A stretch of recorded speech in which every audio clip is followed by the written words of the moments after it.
Following is a production of DallasCowboys.com and the Dallas Cowboys Football Club. How about them Cowboys? Yeah! Go Cowboys! This is Cowboys StoryLine with Nick Eatman. What's up, everyone? Welcome to Cowboys StoryLine. It is Wednesday, May 14th. It's time to talk some more Cowboys football. Got a big day, obviously. We're going to find out about the schedule. I guess that's a big day.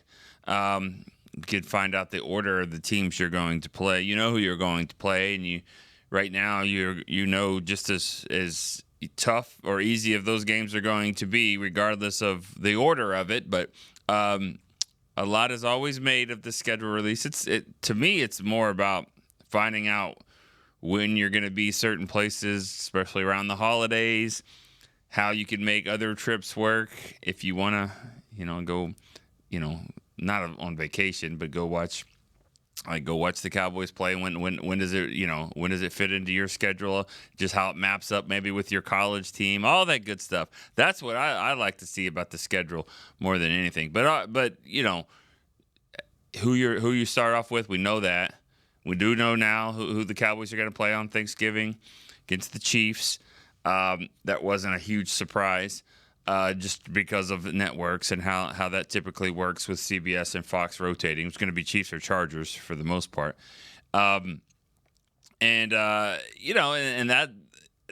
one where I'm a little surprised the NFL has actually started to go back that route. When you have big games regardless and you're putting it on primetime spots like Thanksgiving, like week 1, because Cowboys and Chiefs is going to be big regardless. Cowboys Eagles are going to be big, so you don't always have to do that.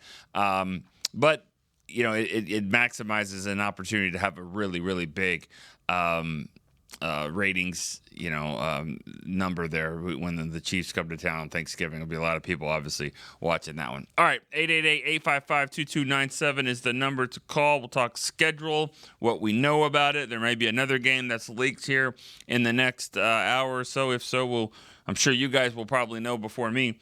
All right, let's start it off on the phone calls. Robbie in Cocoa Beach, Florida is up. Robbie, what's up?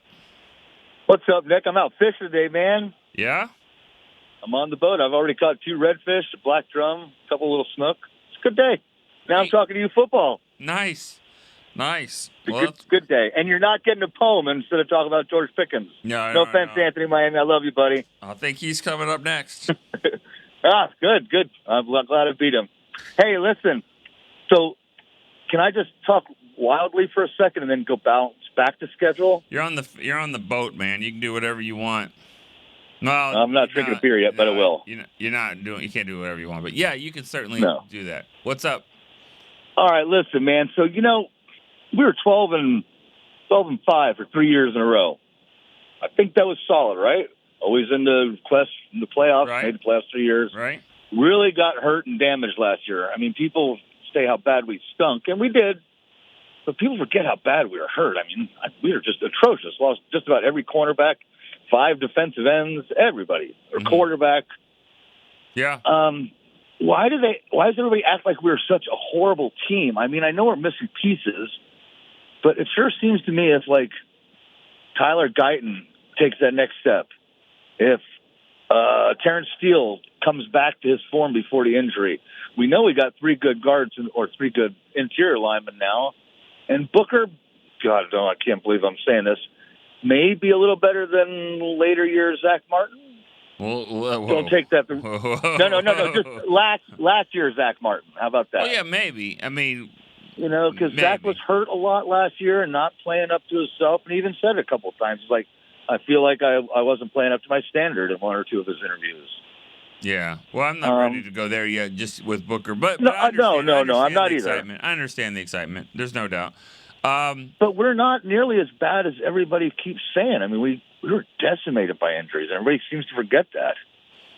Everyone also sort of forgets about the Saints game. You know what I mean? Where the Saints. Oh no, I don't. God, that was horrible, man. Well, I'm just saying, there's just no excuse for that, and there's not a ton of injuries there.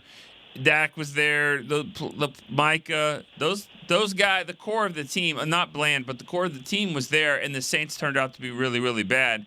And so right, and we thought they were going to be really, really good the way they beat us. Right. So that's the one game that your point is. You're not wrong. You're not wrong, but your point, because I kind of see it. I look at people that say, well, I mean, this is probably a 6-win team, 7-win team, and I'm like, it was a 7-win team last year with a lot of problems. You'd like to think they're going to get better than that, and we'll see what the coaching staff if they're better. But I feel like it can go 2 to 3 games either way, and probably I agree. I think George, what's his last name? Pickkins. Pickens. Thanks. T. I wanted to call him Perkins. Steele. I wanted to say Kittle or Pickens. Yeah. I think he's a 2-game wins for us. I mean, I feel that way. Yeah, I mean, He's a big, strong guy. should be. There was a lot of games last year where the offense just couldn't get going, and it was just CD. It was just CD. He had to be the one, and if they bracketed him and he couldn't get open, then it was going to be a problem, and all day long. And I think Pickens should be able to help you with that, and hopefully they can run the ball better. I mean, they have to be able to do that. So. Yeah, that's my only concern about all the stuff I just said. My only concern is how powerful is our run game going to be. Yeah. That's my only worry, I think. Well, I mean, I have obviously other worries, but yeah. But that's the only one I'm like, it seems a complete unknown. The other ones, I mean, all right. Our wide receivers look all right. Everybody else looks good. Okay, all that being said, back to schedule. I'm glad we played Philly first game of the year, man. I like to bust it in their mouth and knock the in the dirt. You know what I mean? Whoop them and get it started from the beginning and just go, okay, hey, look, we can play with these guys. These are the Super Bowl chances. We just whooped them. Let's see how we can do against the rest of the teams. What if you don't? And now let's listen to the rest. What if you don't? But just saying, what if you don't? Because it was 70, I know. It was 75-13 last year. So have they closed the gap in those games? We're gonna find out. Like that, to me, it's just more of a benchmark. We'll find out early, kind of what this team is, maybe what the Eagles are. I mean, the Cowboys will probably Thursday Night Football. They'll bring it. And, I don't think they're gonna go over there and get punked. But it's they have the last 2 games against Philly. So that's that. I don't know if I love it, but it is what it is. I mean, it doesn't matter. How about this? If we lose by 3 points or less, then we know we're in a good spot because that's what the home team usually gets for being a home team. Well, I've seen it happen. I've seen it happen, and I'm not going to bring up. We don't have to sit and talk about moral victories, but I've seen that situation happen where you go and you face the Buccaneers, you lose by 2 on a last-second field goal to the defending champs, Tom Brady, and then you walk off the field going, you know what? We can play. We're all right. And then you go win 6 in a row. So I've seen that happen. That happened in 2021, and that's why I'll always believe in moral victories. Not that it's the standard, but it can help you as long as it propels you to go other places. All right, Robbie, have fun. Catch some good fish. Hey, Nick, one more thing if I can. I wanted to give a shout-out to Randy. It was great to hear him last week. For sure. I'm so glad he's back. And that's it. I'll talk, brother. See you later. All right, thank you. Let's go to Anthony. Anthony in Miami. What's up, man? Nick the Quick. What's up, my guy? How are you doing? What's up, man? I'm doing pretty good, man, out here on this road. Nick. What's up? Nick, you're not scared, are you? You're not scared, are you? Of what? Snakes? Snakes in the toilet? Of Eagles. Oh, of the Eagles? Eagles. Yeah. I know my guy's not scared. I know you are? No, I'm scared of. First of all, I'll never be scared of the Eagles. Not scared. Are you talking about should the Cowboys be scared? Nobody's scared. Nobody will be scared. Nobody be scared. I'm sorry. Go with your point. You have a point to make. I'm not trying to kill it. Go for it. What is your take on this? No, I wanted to know because I'm hearing. I heard a little something. Just the schedule since the first game was announced. Why we gotta play them? Why they trying to what? Don't get on the plane if you're the players. If you're the fans, don't watch it. We're not scared. We going in there. You hit bullies. You hit them in the mouth, man. We don't want to play no little kids. You know what I'm saying? This is your measuring stick right here. You get to see where you at. Yeah. Hopefully we come away with a better not lose by no more than one possession. And then you let the world know it's the first game. Yeah, you let the world know where you stand, and you go in there to the Super Bowl champs on their night and smack them in the mouth. You know, when they talk about now we got the Chiefs on Thanksgiving. Same thing. At home, smack them in the mouth. Yeah. I'm ready. That's all I want. It was quick today. It's quick. All right. Quick. In and out. All right. Smack them in the mouth. All right. All right. Here's the thing, Anthony. Appreciate the call. Good stuff. And, I mean, you don't have to be scared. I mean, and as a fan, you're not scared about it. That's fine. It's not about scared. It's just about are they going to be ready? Are they going to be ready to face the best team in football last year? And that's what it was. They were the best team in football, and they were way better than the Cowboys last year. That's all last year. This is this year. I mean, there's 91 players on this roster, and there's 30. We talked about this last week, and there's 30 coaches. You know, out of the 120, most of them weren't here last year.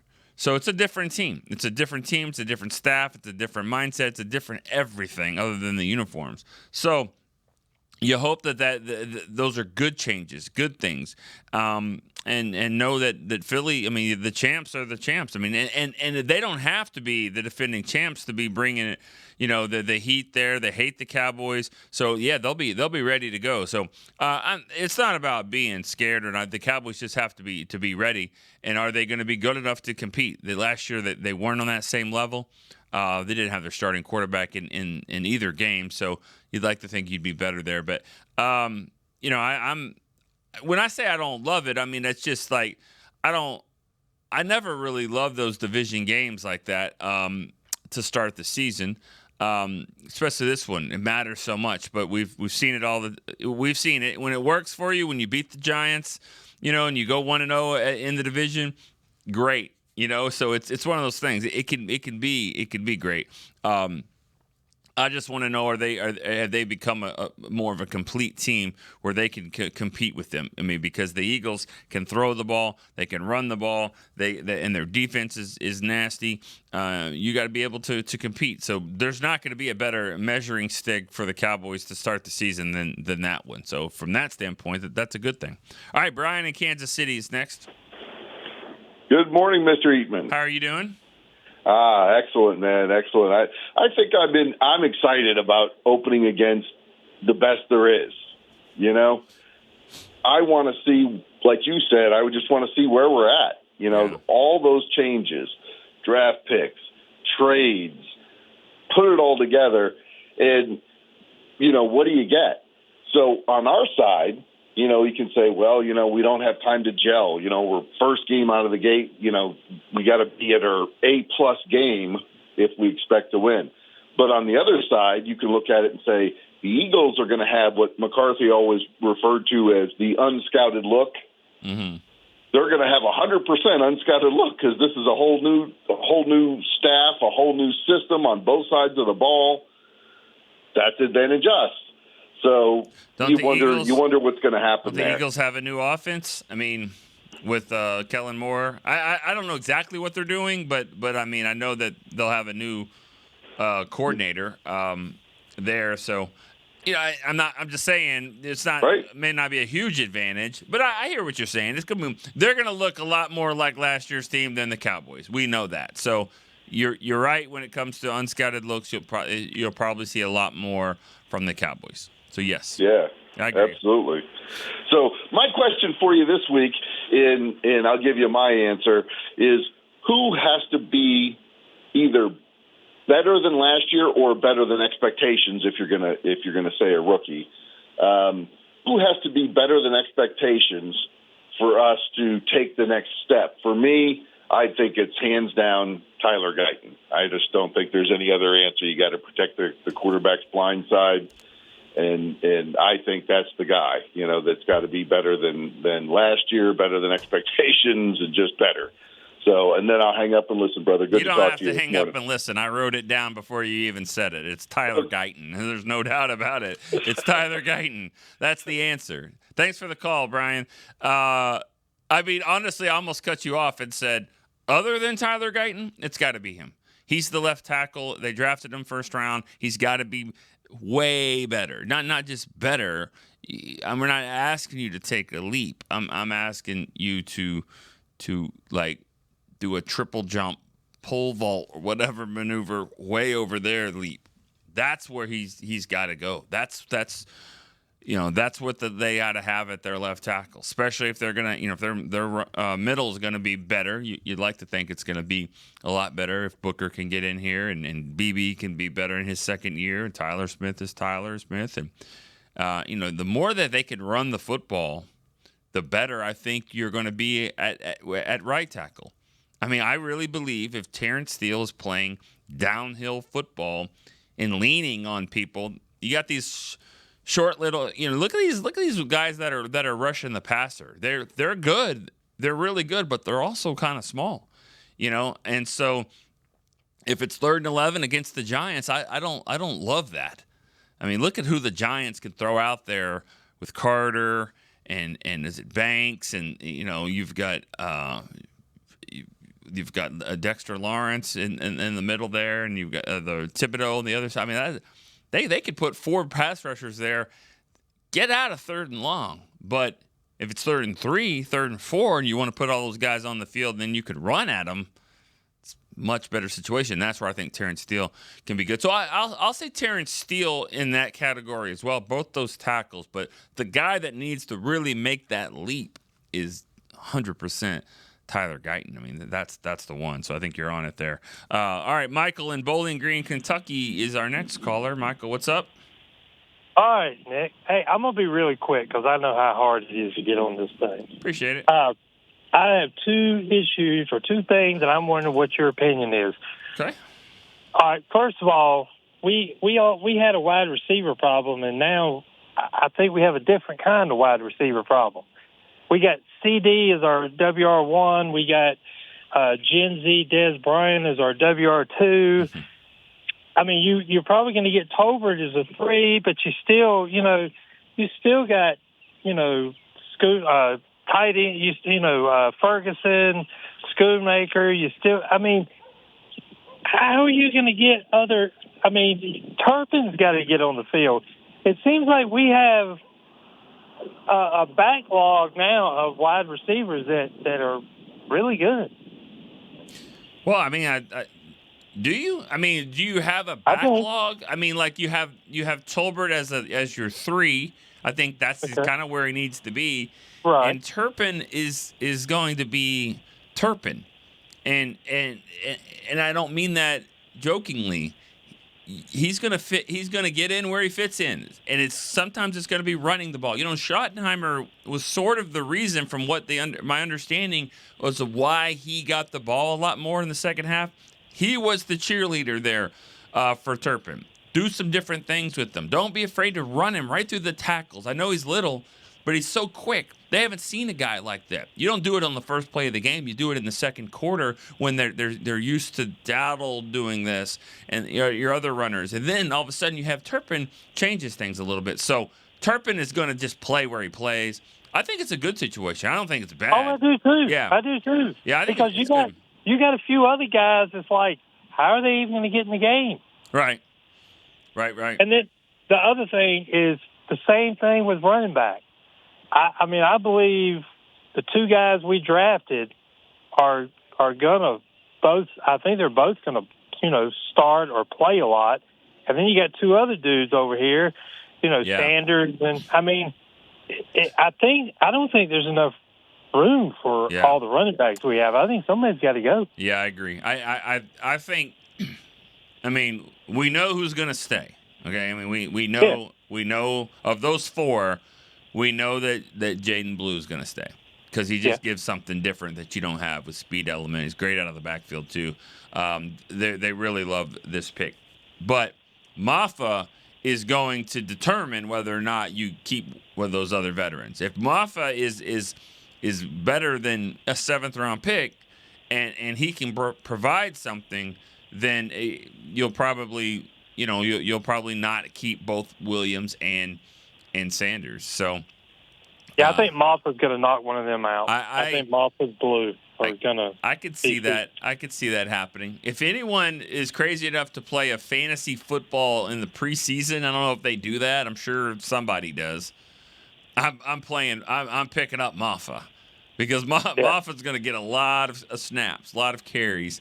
And I think he's just the type of back, the way you look at that, he'll have nice runs, nice games, and Jaden Blue should as well. But it'll be interesting to see because Sanders is a lot more, he's an older version of Blue, and I think Williams is a little bit older version. He's not old guy, but a little bit older version of Maffa, and so it's kind of like how do they play versus how are these other guys playing. And you got to remember, too, at training camp, it's not like there's, the Oklahoma drill every snap. It's hard to really evaluate runners in a training camp practice because they all go to the house. Everyone runs it all the way to the end zone, and every fan's cheering and all that, and because they break 18 tackles, fake tackles. So it's hard to really evaluate what a running back does until they put the pads on. And so that is probably your biggest dilemma trying to figure out what's going to happen here. Sorry for the rant, Michael. Hey, and I ain't scared of the Eagles in week 1. And you shouldn't be. No one should be scared. I mean, I get the point. I mean, let's go find out. Let's go see what happens. We know who they are. We know what they're going to do. Barkley's going to leap around people. We know they're going to tush push. We know what they are. And now it's just like, have you gotten to that level or anything close to it? Because last year you were not. Yeah. All right. I'm looking forward. Thanks, man. All right, Michael. I honestly like the fans that are, I like this attitude. What it says to me is there's a little bit of hope and optimism with this team. Not about the Eagles, because you know what they are. You know what they're going to be. They were a really, really good team. And truth be told, they were a better team than the Cowboys even played. They got better and better and better as the year went on. Now, the Cowboys did play them later in the season, but, I mean, they were nasty. I mean, they absolutely dominated the Chiefs in that Super Bowl. And so I'm just saying they were, by the end of the year, they were really, really good, and credit to that staff, those players, Kellen Moore, all that. So they've got some changes to make, but we know that they're going to be really good. But let's find out what the Cowboys are. And that's what I think is the exciting part about what I'm hearing from the fans, is that the fans are kind of excited about the pieces that they're seeing. And George Pickkins is a big part of that. I mean, the Cowboys went out and added a wide receiver to this mix. So, all right, let's go to Davon in Illinois. What's going on? What it do, my guy? What's up? How are you doing? I'm doing well, man. Happy to finally get on, man. It's been like I was telling Irene, it's like the Hunger Games right now. It's a dog fight, oh boy, I've been trying to get for the last couple of weeks. It's hard as all get out, which is a good thing. Yeah, for sure. But what else is going on? Yeah. Well, man, I guess since it's been like a couple weeks, I wanted to finally chime in. Or I wanted to say that I like the draft, but I really was loving the George Pickens trade. I needed that weapon because I was pretty heartbroken when we didn't get one in the draft. So I'm happy we got GP. I think he's going to be a nice 1-2 combo. I think we got our T. Higgins to our Jamar Chase with CD. I think we're going to be able to do some things. And this run game comes around with Booking and company, I think we're going to be all right. Nice. I'm very excited.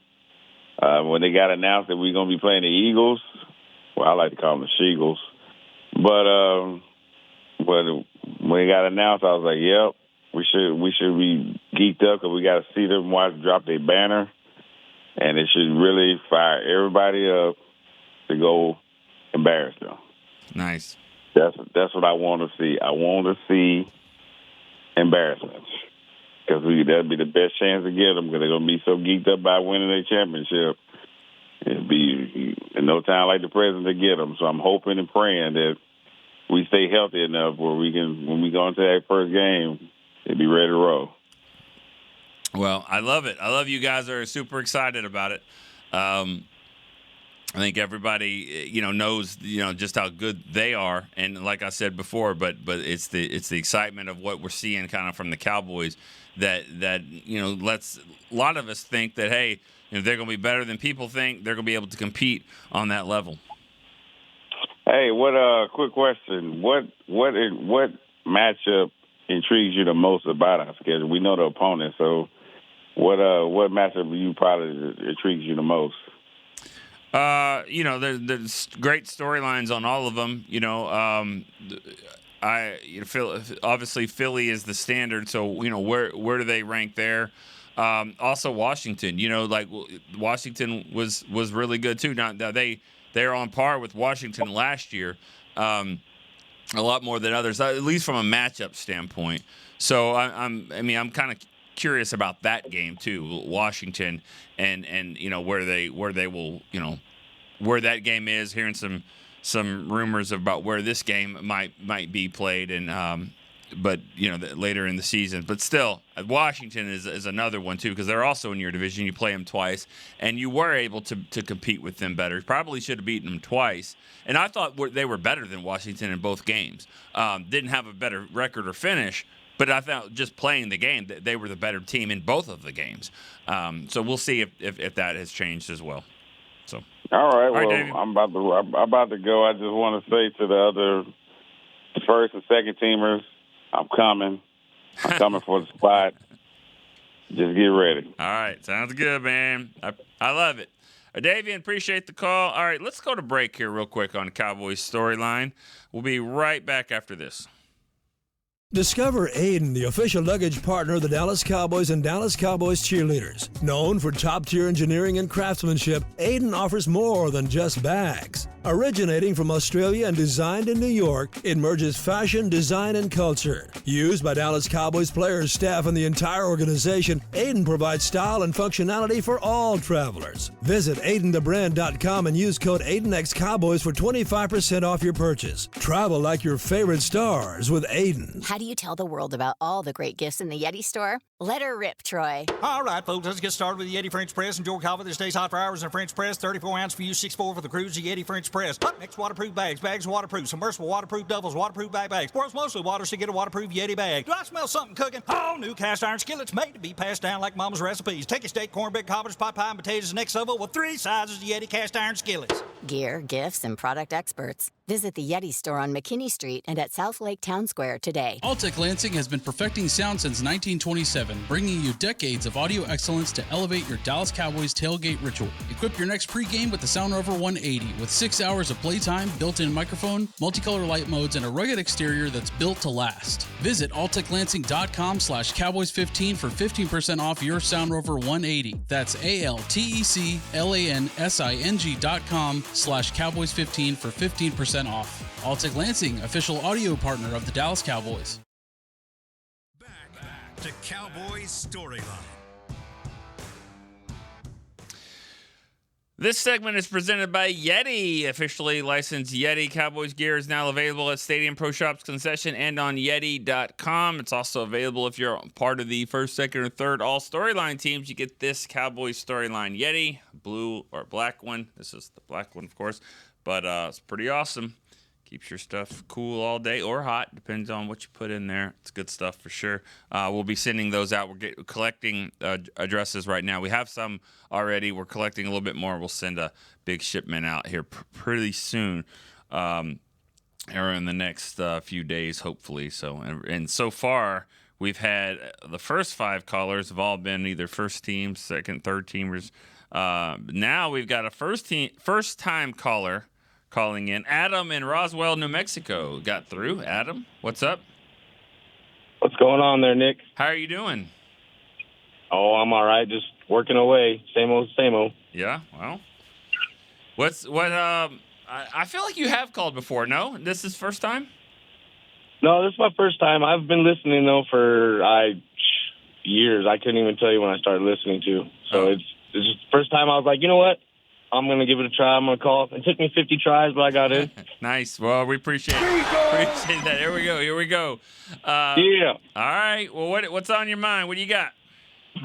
Well, I just seen the they got the 2 games that come out, and the Eagles, and now we see that we're playing the Chiefs on Thanksgiving. And, I mean, just to have the schedule come out, we got 2 big games, 2 right off prime time. You know, I don't think it could get any bigger than that. Like, usually on Thanksgiving, you would want to play like a team that you're like, all right, we're going to have a good Thanksgiving. We're going to be able to for sure, you know, but this year it's going to be a nail biter, and it's just going to make that turkey taste so much better, you know, when we do get that dub. Right. So, and then to beat the Eagles to start the season, I mean, I hate them. Down here, we got this animal. It's called a prairie chicken. It's a chicken that lives on the prairie, and they're endangered, and you can't mess with them during certain times of the year. But that's what I call the Eagles. I call them prairie chickens. Mm. So, yeah. So Okay. I that's about it. You know, I just like talk crap about the Eagles and the little prairie chickens, and hopefully we get them. Yeah. You know, get the dub. I'm excited about our 2nd round pick. He looks like he's going to be easy. He could be something special. Yeah. So. Yeah. I mean, I saw a mock draft the other day that I was watching a game.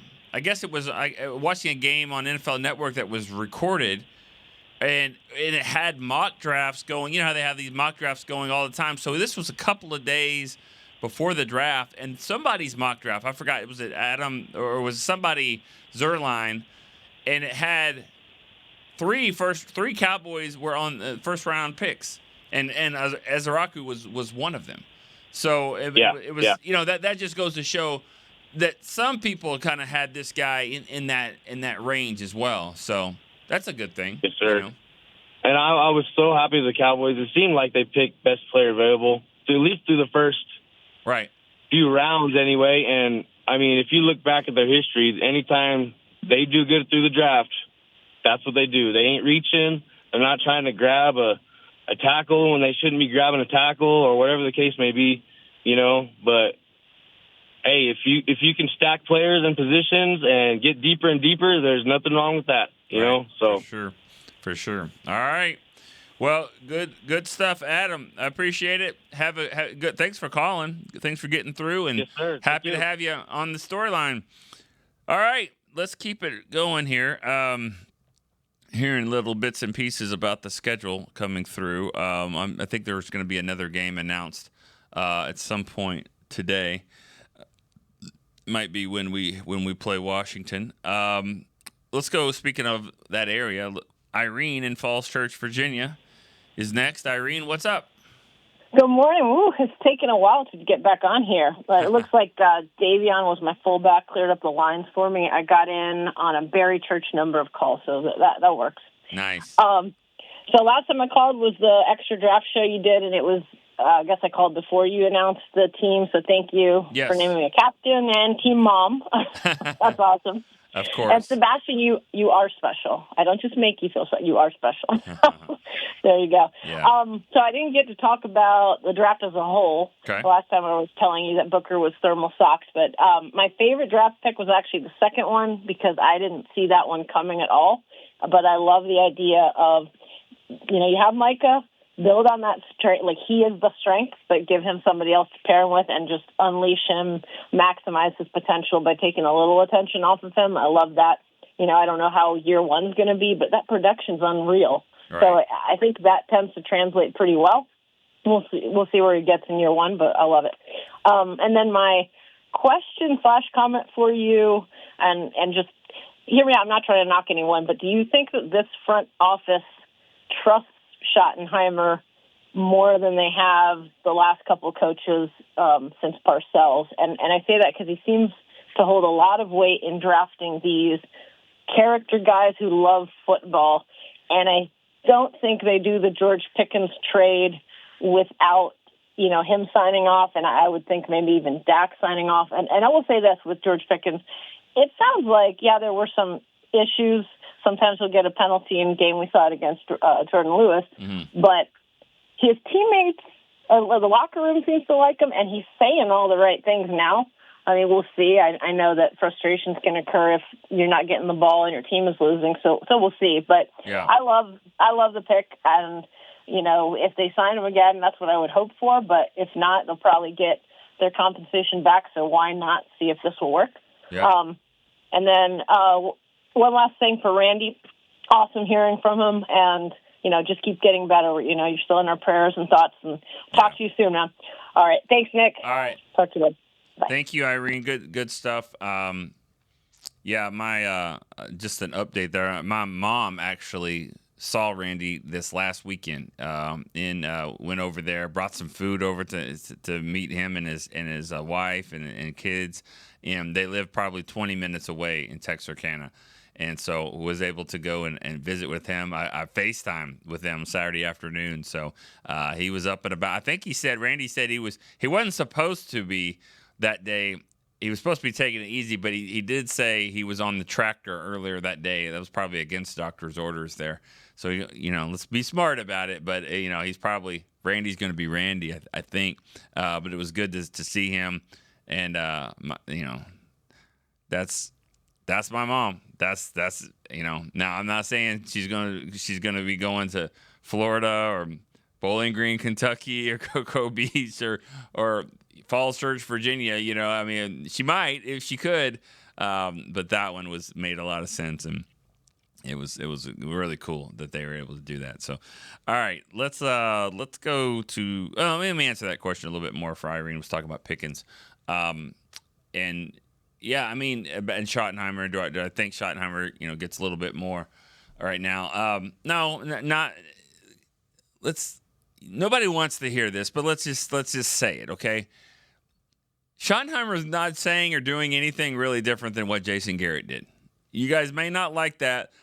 We heard the same thing. It's called the right kind of guy. The guy that loves football and all that. Garrett said the same thing. Garrett got to do some of these things as well. Garrett got to pick the guy he wanted. They hadn't picked an offensive lineman in the first round in 30 years until Garrett's first draft. Guess who they took? Tyron Smith.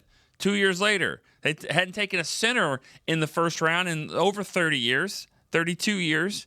They take a center. The next year, a guard.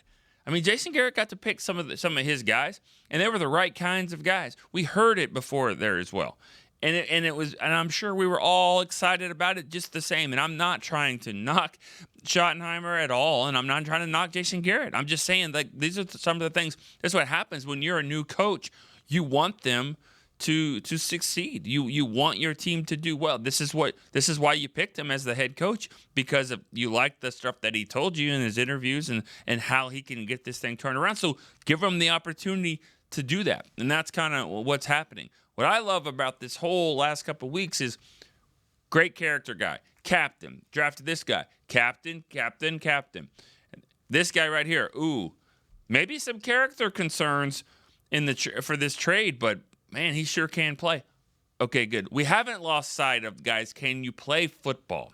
Are you a good football player? Can you be dominant? Yes. We'll figure it out.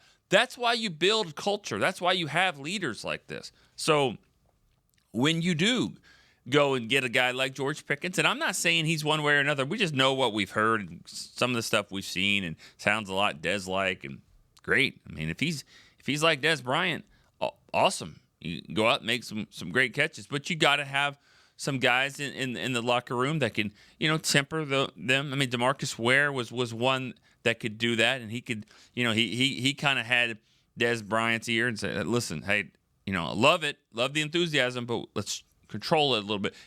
If that is the case, but that's why you have great team leaders and locker room guys, so more guys can fit in to it.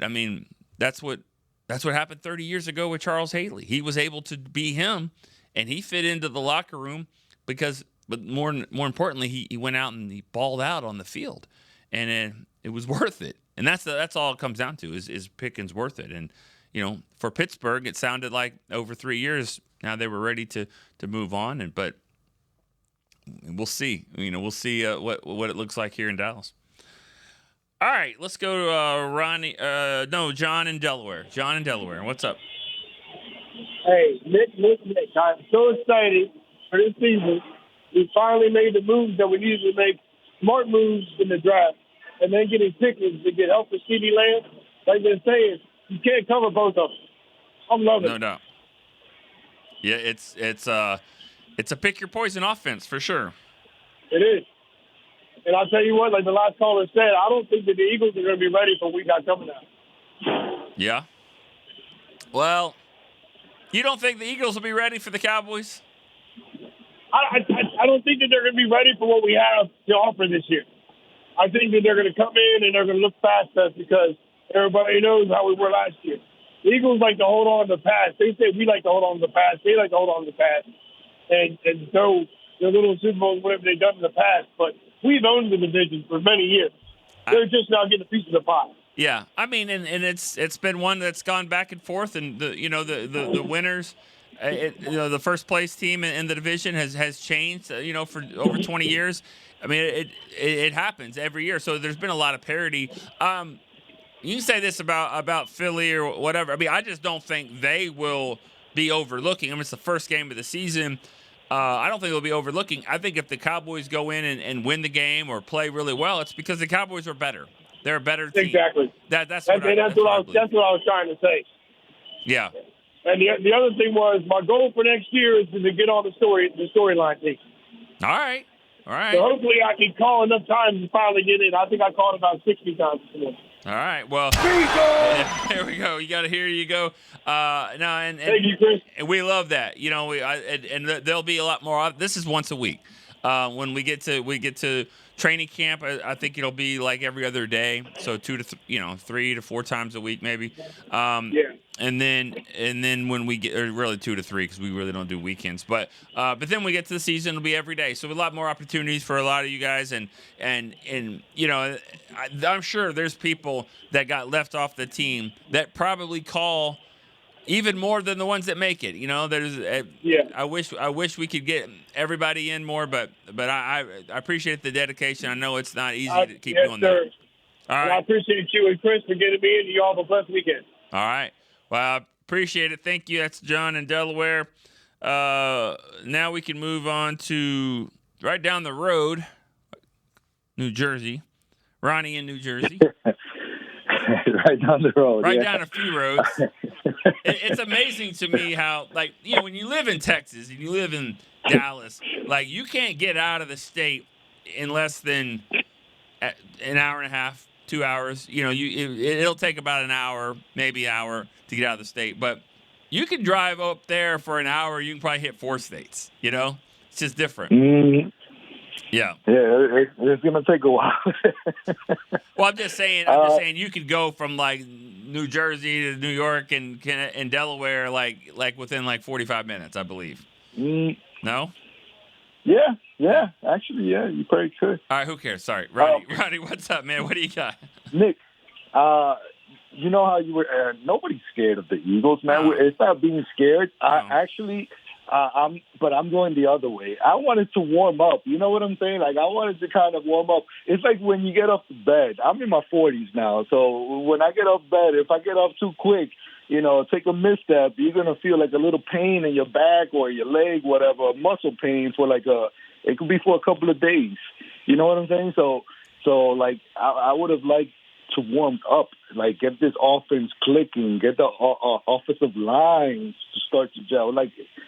Everybody thinks they're assuming hey, the O-line is going to click right away. No, man, O-lines and stuff like that, it takes a little while. Their O-line is set. They've been set for a few years. So that's where I see where it's going to be a little bit more difficult. Everybody thinks this game is going to be easy like that. It's not going to be that easy. No game is going to be that easy, but I would have preferred, playing somebody else on the first game of the season. And yeah, that's a primetime game. I would have preferred seeing them after our offense is clicking. You know what I'm saying? Our defense starts to develop a little bit more chemistry and stuff like that. So, yeah, that's the only thing about that game. But I ain't scared of the Eagles. That's the team I hate the most. I'm from Jersey. Hey, Giants suck. I ain't got no worries. Hey, I would have preferred, as boring as that game is, I would have preferred to play I hate seeing the Giants the first game of the year, too, just because I know, hey, it's going to be a boring game. We're going to beat them. They suck, whatever. But I'd rather get that win under my belt and warm up to the situation before we play the Eagles. So, yeah, that's my take on it. But I was trying to call you last week too to speak about our new receiver. Yeah, he's a number one. He's not a number two. Everybody's like, oh, you know, no. He's a number one. We have two number ones. The other guys, he's not going to make them better. They're going to get better because they're going to play lesser competition when both of them are on the field. That's how he makes them better. Mm-hmm. But we got two legit number ones. I hope he's in the backyard, him and our two running backs, those two rookie running backs, like you said, because I don't see Sanders being on this team with these guys. So that's the only thing I'm looking for. That and the nose tackle, Nick. I would love for them to still add a nose tackle because everybody's forgetting our weakness hasn't been offense. Yeah, last year, but it hasn't been offense. It's been run defense. Yeah. We need to fix the run defense, and that's my take. Right. Thanks for taking my call, Nick. Hope to continue listening to me. All right. Listening to you. Sounds good. Thank you for the call, Ronnie. Appreciate that. The pass rushers. You know, I said it earlier about the Giants have some undersized pass rushers that can be really tough off the edge. You know, what's going to help is to be able to run the ball. Well, you know, let's not forget the other side. You know, the Cowboys, teams could look at the Cowboys and say, well, they have Micah Parsons. They have, you know, and if Azaraku is in that mix too, you know, he's not the biggest defensive end. He can bend, he can get around the edge. He's going to cause a problem on 3rd and long. But, being able to stop the run for those type of guys is never easy because they get up the field quick. Sometimes teams let you get up the field and run behind you. So how good are the linebackers? How good is the defensive tackles? That's where this team has got to come in and really be good. So be better than what they have been in the past. So that's what Eberflus. That's the biggest challenge is figure out this defense and get it turned around. Utilize the playmakers that you have, and come up with schemes that can stop the run and stop the bleeding. All right, let's go to Lee in Florida. Good morning, sir. How are you doing? Pretty good, buddy. Miss you. I'll have a few thank you, and then I'll ask you a question and hang over and listen. Number one, I'm so glad that Randy's doing better, but I really want to thank your mother. I just want you to pay attention to what I'm saying. If I have a surgery and somebody like total stranger come and visit me, it gives you a boost to live for life. That is absolutely godly things to do, and it shouldn't go unnoticed. Thank you to your mom, and really that was just like totally floored. Second, I want to thank Chris. He has a 7 or 8 show, and that's it. This is the only show he has to answer phone. The other one he can do with something background. And thank you to Chris for all his hard work. Yep. Then the third thing, I love the trade. I'm so excited about this trade. We all going to be surprised. And my question for you two is this.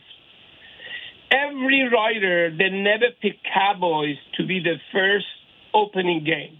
I remember I tracked it. So the NFL picking Cowboys against Eagles, actually it does do us a favor because Eagles is going to be brand new offensive coordinator, and they're going to be weakest part of the season, barring injury. And Cowboys are refocused, re-energized. I think Cowboys going to win it. I want to get your opinion. And I'd love to order like 60 Philadelphia cheesesteak. At the end of the game, they can sit in the middle of the field and eat it. Love you, buddy. Thank you. All right. Talk to you later. Bye. Thank you. Appreciate it. You can look at that 2 different ways, as far as the Eagles, are they going to be as good, our first game of the season? I mean, what are the Cowboys going to be? What does it look like here when you have a new staff?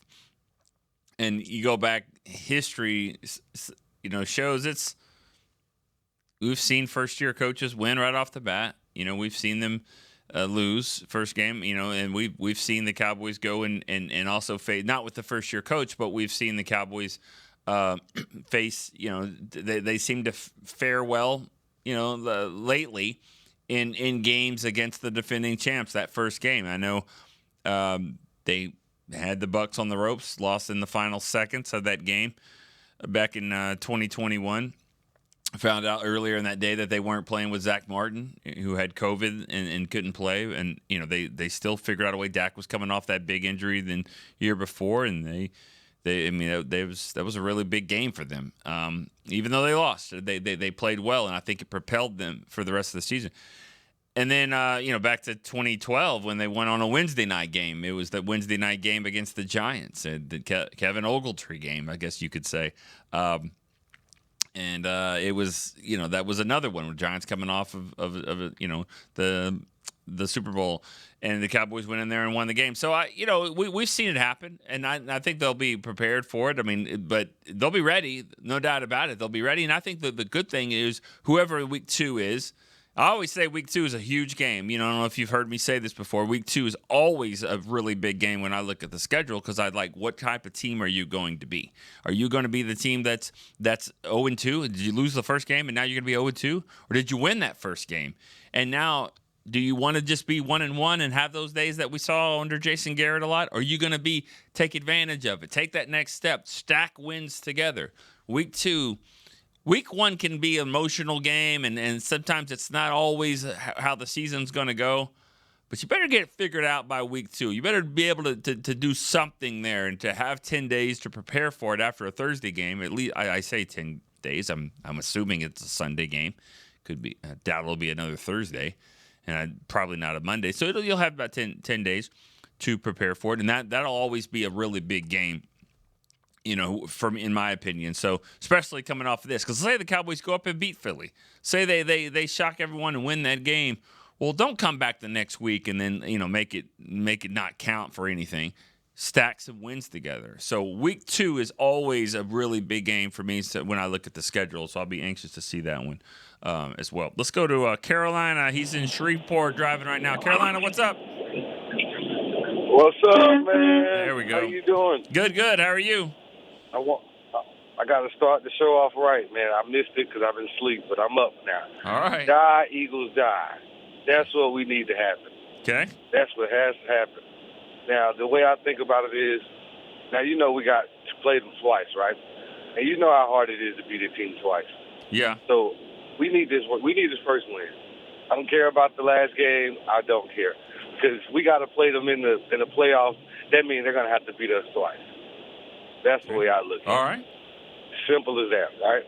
So we need to come out with this win. Now, I've been hearing a lot of people say, we got this new receiver. We can go to the NFC Championship. Man, I don't think people realize how tough it is in the NFC right now. We got the freaking Rams. We got the Lions. I mean, their offense and defensive line is crazy. And then I'm not going to hype up the Commanders too much because we beat them with Cooper Rush. So I'm not too much worried about them. But our division is stacked, man. Yeah. It's not going to be easy, no. Especially with, like you said earlier before I got on the phone, first-year head coach.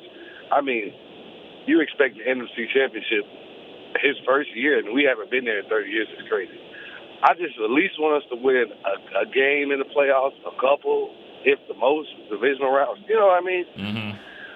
I just don't see it being a Super Bowl year. I mean, anything can happen in football. It changes any given day. Things change.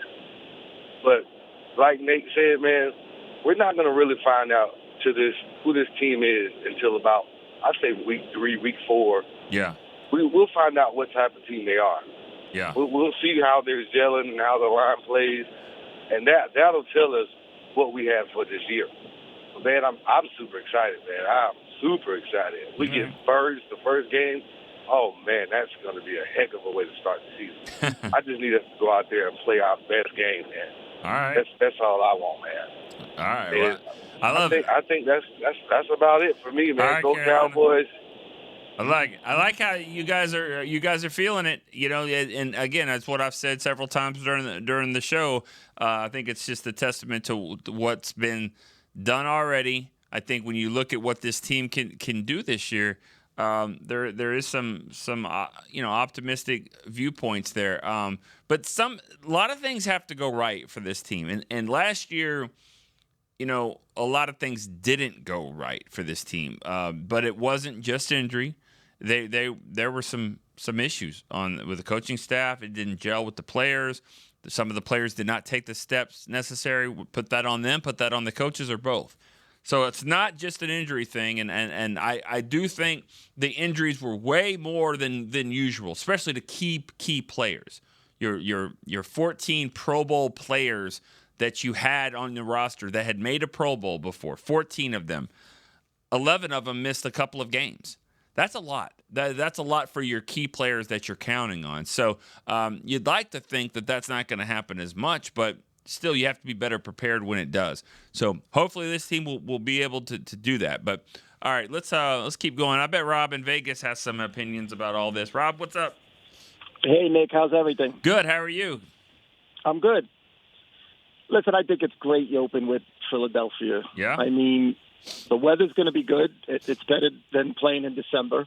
Ding. You get a mini bye after that. Ding. So, and we've seen it. We've seen it last year. Team looked great week 1, and then looked terrible week 2. So, and then, so it doesn't. I'm not saying it doesn't matter, but week 1 isn't going to make or break the season. But at least we'll see where they're at. You're all pumped. Why not? Why not take on the defending Super Bowl champs? I mean, and usually when Dak is healthy, they play good against Philadelphia. Yeah, that's fair. That is fair. And I think it's a win-win. Yeah. I think the George Pickkins thing. I'm sorry. Go ahead. No, you're 100% right. And I didn't. My own point about the week 1, week 2 was sitting right in front of me. You made it for me. I didn't even say that. But last year is the most perfect example of what I'm talking about. Go up to Cleveland and play like that, and beat them down like they did, and then go and play the Saints the next week. And that was indicative of what this team is going to be. The week 1 wasn't. Week 2 was. And that was the problem. So you're 100%. And let's face it, the guy that stirs the drink is Dak Prescott, like it or not. Yeah. Well, we're going to see, is he closer to the Dak from a few years ago that was in the MVP conversation against one of the defending Super Bowl champs? Or is he closer to the guy that played the first, 5 games or so last year? So, now you got George Pickens who, listen, this is a great pickup. I don't care about, I shouldn't say I don't care about character guys, but the best players in history of any league have had character issues. You don't even have to just look at the Cowboys in the 90s. I mean, come on. Michael Irvin. I mean, these weren't great character guys, but I don't care. As long as you show up and do your job, you're not going to jail. I don't really care what you do off the field. My favorite player of all time was Lawrence Taylor, and we know what he was doing, but he's the greatest ever.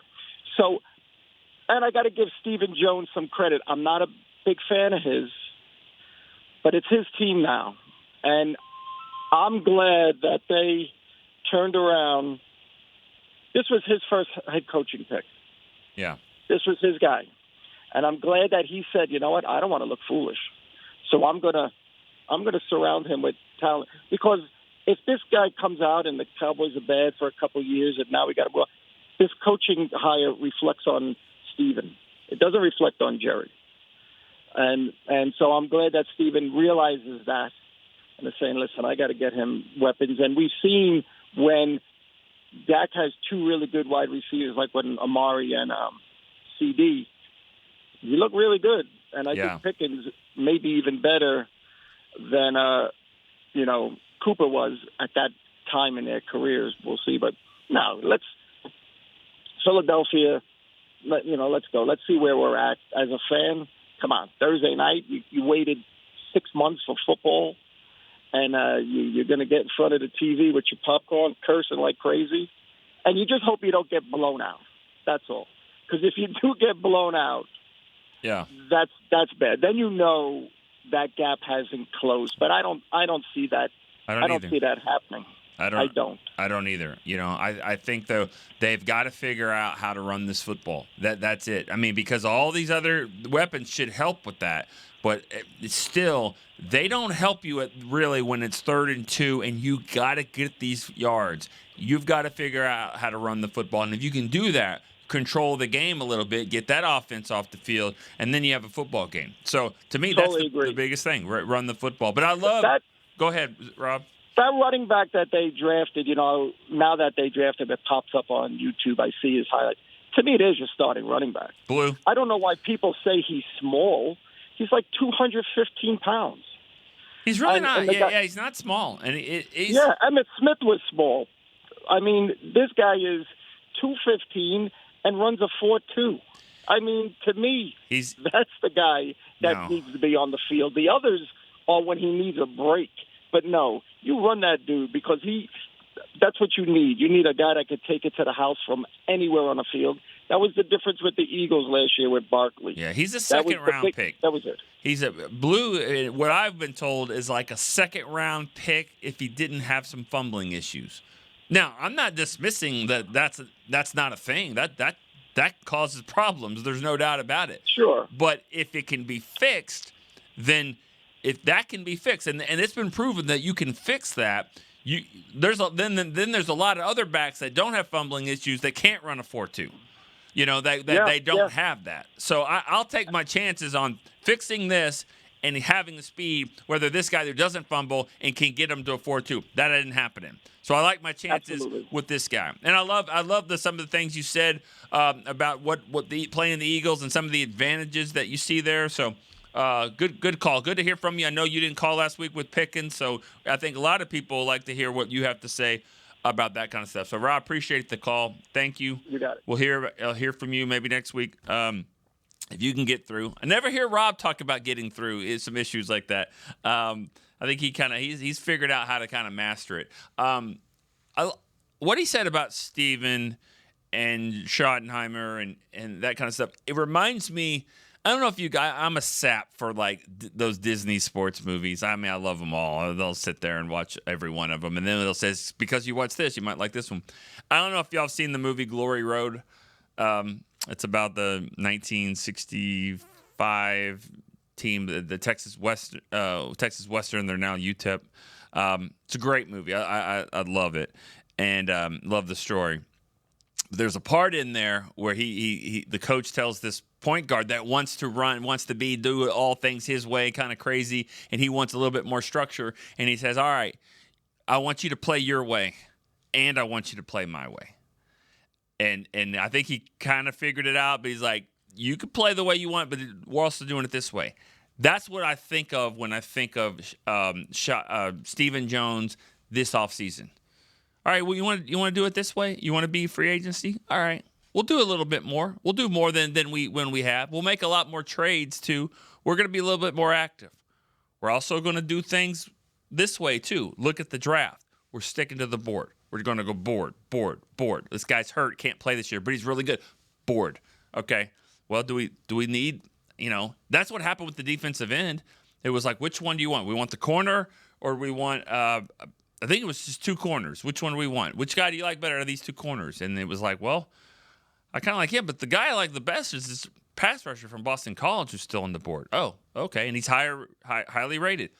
Board, so Steven, from what I've seen, is doing it maybe in some ways that I think Schottenheimer, maybe Will McClay have preferred, but also keeping some of the structure too. Doing it your way, doing it my way at the same time. You can do that. I think you can make some progress here. So, all right, let's go one more break here real quick on Cowboys Storyline. We'll be right back after this.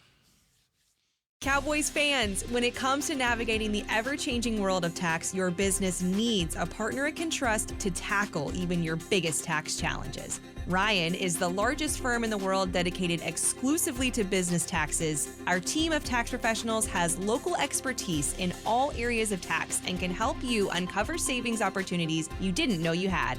Learn more about how Ryan can improve your overall corporate tax performance by visiting Ryan.com. Ryan, the official tax partner of the Dallas Cowboys. There is no I in Dallas. There is no I in Hart either. No I in Blue Star or in Lone Star for that matter. And there's no I in how about them Cowboys? Smirnoff knows there's no I in football. Football is a we thing, an experience that is best enjoyed together. With good drinks and good folks, home or away, we rally together, we cry together, and we always rally cry together because there's definitely no I in Cowboys fans. Smirnoff, we do game days. Please drink responsibly. Back to Cowboys Storyline.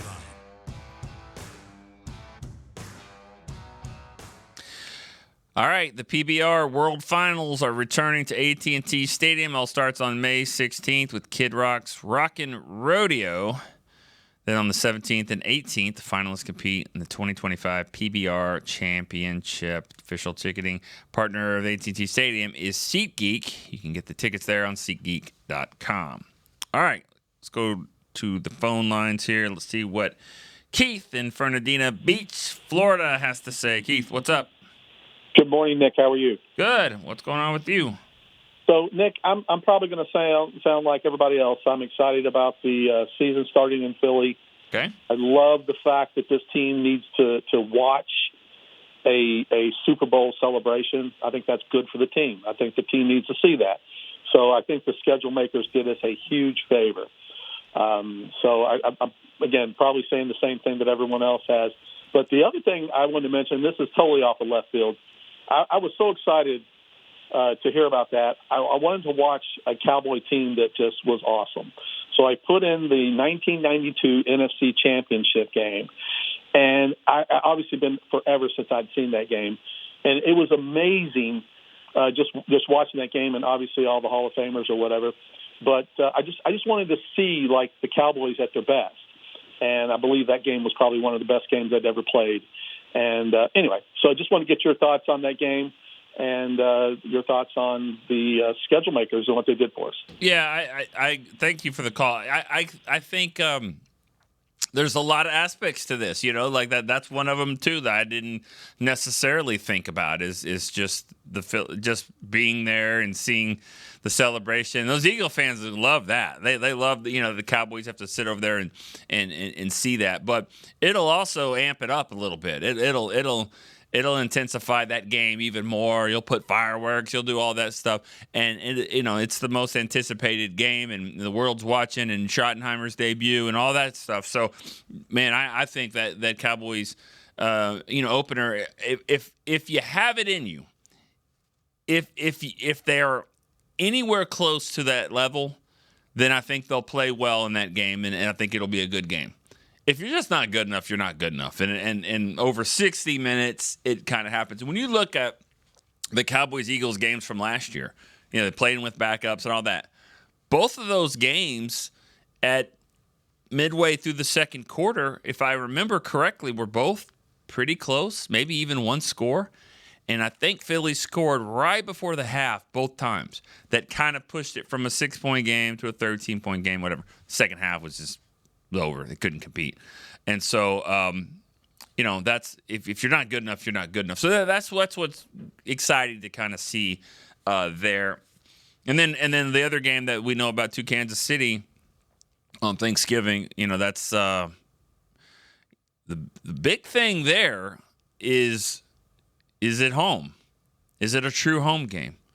Because that's, because Kansas City is one of those teams, those AFC teams that plays here every 8 years. Now, because of the way the league schedule is now, you can play, every few years too if it works out right. The Cowboys playing the Chargers now a couple times. They played the Patriots a few more times in the rotation. But every 8 years the Chiefs are coming to town. They haven't played here since 2017. So here it is, and the Chiefs are one of those teams that they travel well. They'll have a lot of fans. They're going to be good. We know that, and so that'll be an interesting game because there will be a lot of whatever color that is, orange, red, mix, whatever that is. There'll be a lot of Chiefs fans in the stands, so that won't be the easiest game there. But you know that every year, every time you Denver comes to town, Pittsburgh comes to town. The Green Bay from the NFC is the same way. But those teams that have really strong fan bases and they don't come here a lot, when they do, it's gonna be You'll hear them, just like you hear the Cowboy fans just about everywhere they go on the road as well. All right, Lester in Minnesota has been waiting. Lester, what's up, man? Good morning, Chris. Good morning, Nick. How you doing? I'm doing good, man. I've been trying to get in, but I finally got in. I've been trying to get in the last 3 weeks, but I'm glad I got in. On the Pickkins pickup, I think that's great, man. I mean, I looked up his attributes. Man, he got a catch radius of like a 98 out of 100. So any way you throw the ball to him, that man can go get it up, down, sideways, lateral, whatever. So that's going to be that's a great pickup. Thank you, Jerry. Thank you. Whoever picked him up, thank you. And as I always talk about the offensive and defensive line, I think the offensive line is coming around. That's great. But we still need to do a little bit on the defensive line. We need a D tackle, man, a big greasy, as Nate would say. But overall, I think we had a heck of a draft. I think we had a heck of a free agents pickup, trades, everything, man. I give them an A.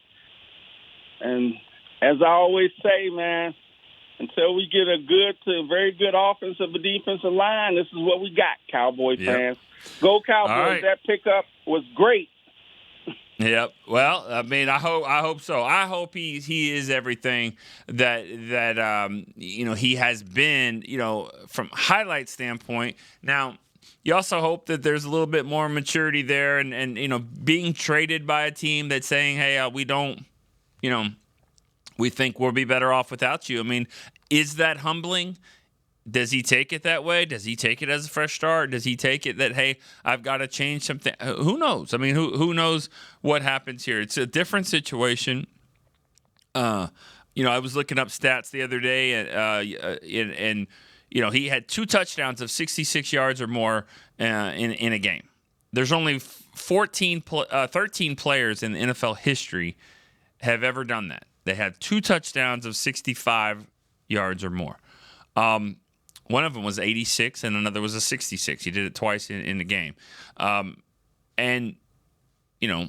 Mason Rudolph was the quarterback. Nothing against him, but he's not a starting quarterback, really. I mean, he's not a guy that is considered a QB1. He has been, but he's not that guy. And so, but he was able to get Pickens the ball, and Pickens made some plays. He's going to play with a quarterback that's better than I think he's played with before. He's going to play with a receiver on the other side that's better.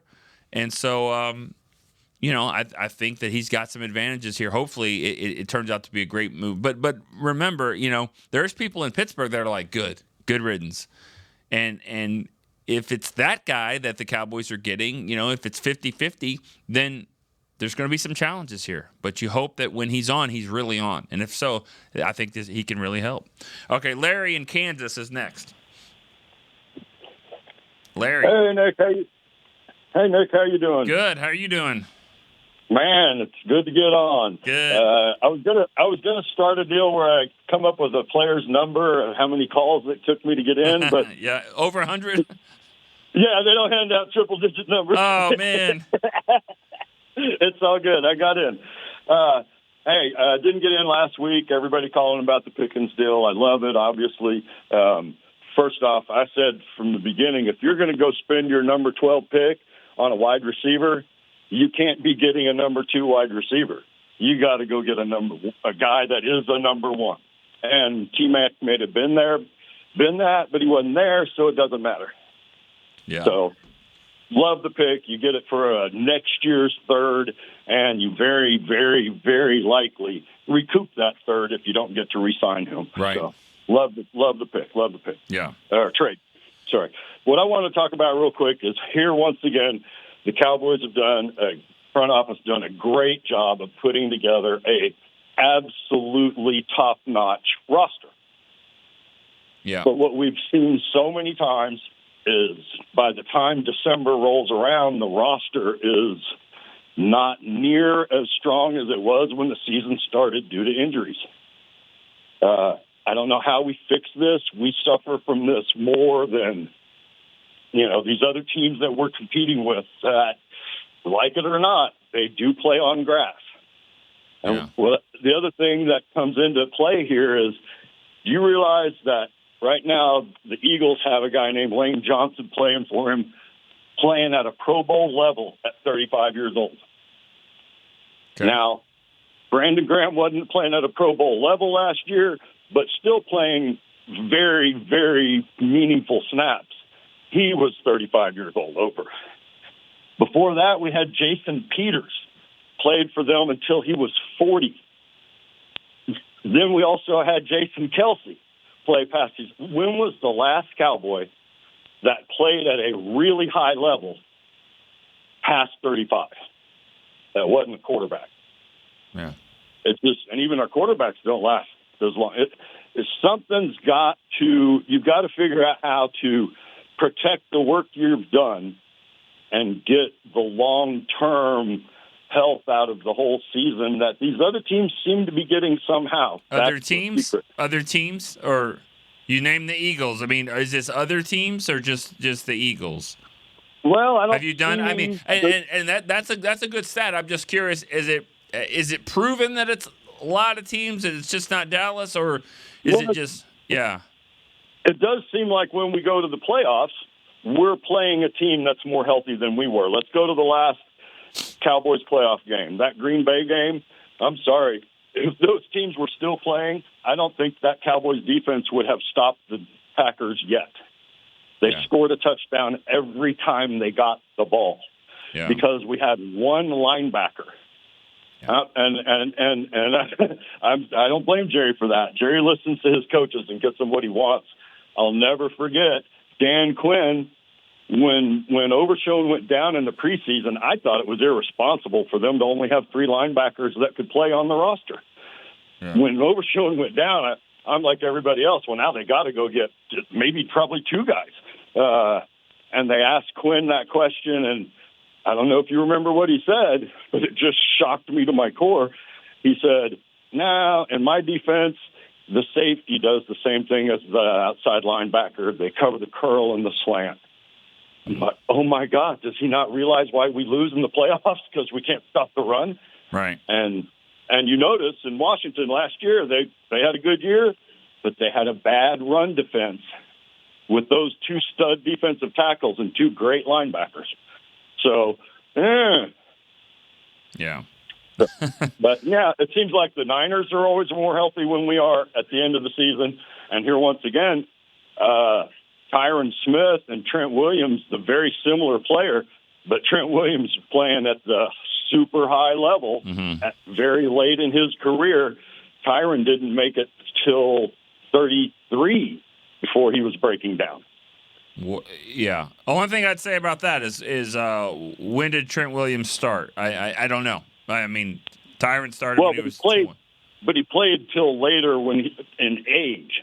Well, I mean, but Tyron was 20 when he got here. I don't know. If Trent Williams was 23 when he got there, then that's probably a wash. Again, I don't know that. But I know Tyron Smith couldn't drink a beer when he first started with the Cowboys. So he started early, too. And he played a long, long time, and he broke down. There's no doubt about it. What you're saying is it doesn't sound like it's wrong. I mean, there's something to it, and I definitely see it with Philadelphia with those big linemen. I don't know if it's a trend for the rest of the league, but it is something certainly to look at for sure. The Packers, these teams that play on grass seem like they're always healthier at the end of the season, and I would love somebody that has the access to the data to go back and compare how many guys we got in injured reserve at the end of the season and compare these other major teams we're competing with, the Eagles, the Niners, the Packers, and they all play on grass. Yeah, well. And I promise you, we got way more guys on injured reserve standing on the sideline in street clothes than they do. Okay. I guarantee you when you crunch the numbers, that's what you'll end up with. All right. That sounds good. Thank you. You know, that's an interesting stuff. I mean, you know, you're talking about, you know, and they practice, you know, on grass most of the time. That's where they practice. Now you're talking about games of 8 games for sure, 8 or 9 games at home. that's a difference during the season, and that's when you're tackling. So that could be something to it. And then also, let's not forget that the World Cup is coming to AT&T Stadium, next year. I actually went to a soccer match last year, and the weirdest thing I saw in the whole thing was a sprinkler system in the middle of the AT&T Stadium watering the grass, real grass in there. So it'll be done for soccer. We'll see if it's something that it could work for football, if it's needed, if it's necessary, if they feel that could happen. I know there's other teams. I think Arizona has grass that they put in there. So if that is a thing, I mean, I think that the technology has advanced to the point where you can necessarily do that. So anyways, good stuff. A lot of good points and opinions made today. You guys did great. The schedule will come out later today. There's going to be a live stream all day long. They'll be doing a lot of crazy things. You'll see Micah, CD, Osa, Tyler Smith will be a part of that. And then the schedule will be announced later in the day. This afternoon, I guess, will be the schedule. But we'll see some more games coming out here later this day. I think the Cowboys have another game that's going to get announced here sooner than later. All right, for Chris Beam, I'm Nick Eatman. We'll see you next time on Cowboys Storyline. This has been a production of DallasCowboys.com and the Dallas Cowboys Football Club. How about this, Cowboys?